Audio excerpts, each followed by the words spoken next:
Bonjour à toutes et à tous, je suis ravi de vous retrouver pour cet épisode de bricolage. Aujourd'hui, je vais réaliser un meuble pour ma scie radiale. Vous allez voir, je me suis bien amusé.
Vous l'avez peut-être remarqué, il s'est écoulé plusieurs jours sur le tournage de ces images, tout simplement parce que j'ai intercalé entre la réalisation de ces panneaux d'OSB, la réalisation d'un guide de sciage. Je viens d'utiliser un guide de sciage que je me suis fait. Si vous n'avez pas vu la vidéo, elle est sortie, elle est déjà là. Et maintenant, je suis en phase donc de test de ce guide. Et je peux vous dire que c'est pas tout à fait ça. Le résultat n'est pas tout à fait à la hauteur de ce que j'attendais. Il y a beaucoup d'imprécisions. Alors, il s'agit de millimètres, il ne s'agit pas de centimètres. Mais quand on réalise un meuble, il faut quand même avoir un petit peu de précision. Et là, je manque de précision. Et j'ai donc passé un long moment à essayer de trouver des solutions pour que les panneaux soient rectangulaires et homogènes. Le guide a tendance à glisser, mais ça je vous l'ai dit quand j'ai réalisé ce guide, donc dans la vidéo du guide je vous l'ai dit et je vous ai expliqué que je l'avais élargi pour y mettre un serre-joint. Et ce serre-joint, il est indispensable, sinon la lame de scie dévie. Il m'a fallu pratiquement 2 heures pour débiter 8 panneaux. Alors, c'est pas la méthode la plus simple quand on a beaucoup de panneaux à débiter. La méthode la plus simple, ça aurait été d'utiliser mon combiné à bois, mais mon combiné à bois n'a pas de support, n'a pas de chariot suffisamment dimensionné pour y passer des panneaux. Alors l'utilisation d'une scie portative et d'un guide peut être une bonne alternative. Pour ce qui est de la structure, je vous ai questionné sur les réseaux sociaux, je vous ai posé la question de savoir si vous pensiez qu'il faut mettre des roulettes, des glissières sur ce meuble de manière à pouvoir utiliser toute la course de la scie radiale. Parce que oui, la scie radiale, elle a un inconvénient, ou tout du moins la conception d'une scie radiale telle qu'elle est là a un inconvénient, c'est son encombrement, tout du moins avec une conception comme celle-ci. Ici, on a la course de la scie radiale, et dans la position où elle est, eh bien là, elle est embutée, on ne peut pas utiliser la course. Donc ça sera sa position de stockage quand je ne l'utilise pas. Ça dépasse d'environ 30 cm. Ici, je me suis fait un petit dessin avec l'encombrement en cas de meuble avec une glissière ou en cas de meuble avec une roulette. Et j'ai mis ici des colonnes avec avantage, inconvénient, avantage, inconvénient. Et en fonction de ça, eh bien, j'ai fait mon choix. Le principal argument pour cette configuration est le faible encombrement au repos. C'était ma priorité. Ensuite, il y a bien entendu, quand on est comme ça, la nécessité de déplacer à chaque utilisation le meuble et une possible instabilité avec des pièces lourdes. Ici, on avait un inconvénient, un encombrement du meuble au repos très important, du jeu ici dans les glissières, de la poussière dans les glissières, puisque quand on va scier, eh bien, on va remplir de poussière, des dimensions des panneaux latéraux qui sont très importants et qui sont largement supérieurs aux panneaux d'OSB que j'utilise aujourd'hui. Donc je n'aurais pas pu faire les côtés latéraux avec un seul panneau. Et pour les deux, eh bien, il y a la question du guidage latéral qui va rester à inventer, mais ça c'est vrai pour les deux. Donc mes critères à moi étant que je voulais qu'il y ait le moins d'encombrement possible, eh bien j'ai choisi cette solution. Ensuite, j'avais deux possibilités. La première idée qui m'est venue, c'est de mettre l'aspirateur dessous. Mais cette idée m'a passé et j'ai préféré mettre ici un petit meuble dessous avec des tiroirs. Tout simplement parce que l'aspirateur me sert pour tous les outillages portatifs.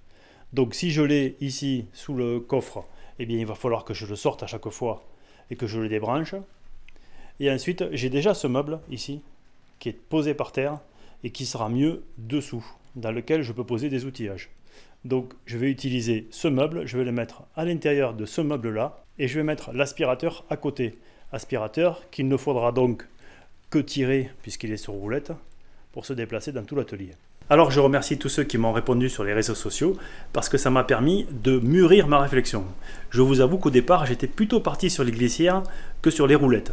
Mais en mettant les arguments les uns à côté des autres, eh bien l'argument majoritaire, ou plutôt prioritaire, étant l'encombrement, eh bien j'ai changé d'avis. Maintenant il faut que je finisse cette structure, je vais la visser, je vais la coller, tout simplement, et dans les angles, ou tout du moins dans certains angles, je vais renforcer avec des tasseaux. Parce que je veux que ce meuble soit solide, puisqu'il est susceptible de porter des planches de bois brutes d'un certain poids. Et je veux avoir une solidité à toute épreuve. Mais au passage, on voit qu'il va falloir que je passe l'aspirateur, que je commence à nettoyer, parce que j'ai fait beaucoup de poussière, notamment quand j'ai travaillé en avalant avec la scie, pour essayer de rectifier, pour essayer de rattraper les défauts que j'avais. Et en travaillant en avalant, eh bien l'aspirateur n'arrive pas à aspirer toutes les poussières. Et j'ai eu une chance terrible, c'est qu'il a fait aujourd'hui 24 degrés et que j'ai donc ouvert les portes pour faire des courants d'air pour pas avoir trop de poussière dans l'atelier. Mais j'en ai quand même relativement. Ça c'est le rayonnement 32. Et comme il y a du fun aujourd'hui, eh bien à l'intérieur, porte ouverte, on a 23. Du coup aujourd'hui je bricole un t-shirt. Et peut-être que demain j'aurai 3 épaisseurs de suite et que j'aurai un béret. Il y a ce qu'on appelle un effet de fun aujourd'hui. Donc je bénéficie de températures relativement clémentes. Ce ne sera pas forcément le cas demain. Alors j'en profite. Je bricole dans l'atelier à fond.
Ce meuble est loin d'être terminé, vous l'avez compris, il y a encore pas mal de travail à faire. J'ai fait des choix, ce ne sera pas forcément les vôtres si vous vous lancez dans ce genre de réalisation. Il faut bien réfléchir à ce dont on a besoin et quelles sont nos priorités. Les miennes étaient l'encombrement et c'est pour ça que j'ai choisi un meuble à roulettes. Le test de ce guide de sciage a mis en évidence le fait que c'est quand même relativement précis, c'est-à-dire qu'il y a quelques défauts qui sont apparus et qui font que soit je ne suis pas tout à fait perpendiculaire, soit je ne suis pas tout à fait droit. Mais ça reste quand même du découpage grossier. Il n'est pas question de découpage de finition. Donc pour faire un meuble qui va supporter une scie radiale, c'est largement suffisant. Je crois savoir que le fabricant de cette scie circulaire est en train de réaliser des études pour faire un guide spécifique. J'attends avec impatience de voir ce que ça va donner. Si vous vous lancez dans ce genre d'opération, vous ferez comme moi des choix. Vous choisirez d'utiliser tel ou tel type de matériaux, de faire tel ou tel type de structure. Moi, j'ai choisi d'utiliser de l'OSB parce qu'il m'en restait de la construction de cet atelier. J'ai choisi d'intégrer un vieux meuble que j'ai récupéré, qui est d'un vieux bureau et qui me permettait jusqu'à présent de rentrer tous les outillages de ma scie circulaire. Et en faisant ces choix-là, ça a donné ce type de meuble. Le vôtre sera peut-être différent. L'essentiel, c'est qu'il vous convienne. Dans le prochain épisode, je vais installer des roulettes. Je vais installer une aspiration parce qu'aujourd'hui, il n'y en a pas. Et puis, je vais faire quelques petites finitions. Si vous avez passé un bon moment avec celui-ci, pensez à mettre un pouce levé et pensez à partager cette vidéo autour de vous. Si vous n'êtes pas encore abonné et que vous venez pour la première fois sur cette chaîne, abonnez-vous et pensez à activer la notification pour être informé de la sortie de la prochaine vidéo. En attendant cette prochaine vidéo, soyez curieux, soyez prudents et bricolez bien.